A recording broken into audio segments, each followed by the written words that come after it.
सिंधुदुर्गातून जाणाऱ्या शक्तिपीठ महामार्गाला बांधावासियांनी तीव्र विरोध केला होता। त्यानंतर देखील आंदोलन देखील मोठ्या प्रमाणावरती केलेलं पाहायला मिळालं होतं। राजू शेट्टी यांनी देखील इथल्या शेतकऱ्यांशी देखील संवाद साधला होता। त्यानंतर पालकमंत्री नितेश राणे यांनी शक्तिपीठ महामार्गाचा सिंधुदुर्गातून जाणारा जो आराखडा बदलण्याची मागणी देखील मुख्यमंत्र्यांकडे केली होती आणि त्यानुसार मुख्यमंत्र्यांनी या आराखड्यात देखील मंजुरी देखील दिलेली आहे आणि या नवीन सुधारित आराखड्यानुसार 30 किमीऐवजी 10 किमी भोगदा खोदावा लागणार आहे आणि भोगदातून हा महामार्ग थेट मळगावला जोडता देखील येणार आहे। आराखडा बदलल्यामुळे प्रकल्पाचा खर्चही देखील मोठा कमी होणार आहे। त्याचप्रमाणे पर्यावरणाची संभाव्य होणारी जी हानी आहे ती देखील टाळता येणार आहे आणि त्याचप्रमाणे महत्त्वाचं म्हणजे हा मार्ग रेडी पोर्टला जोडल्यामुळे कोकणातील आर्थिक उत्पादनाला मोठ्या प्रमाणात निर्यात करण्याची संधी देखील मिळणार आणि त्यामुळे शेतकरी आणि व्यावसायिक मोठ्या बाजारपेठे देखील जोडल्या देखील जाणार आहे। त्यामुळे सध्या स्थितीत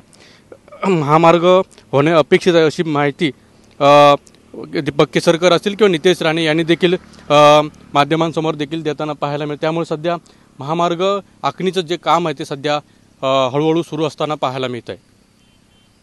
अनंत पातळे, TV9 मराठी, सिंधुदुर्ग।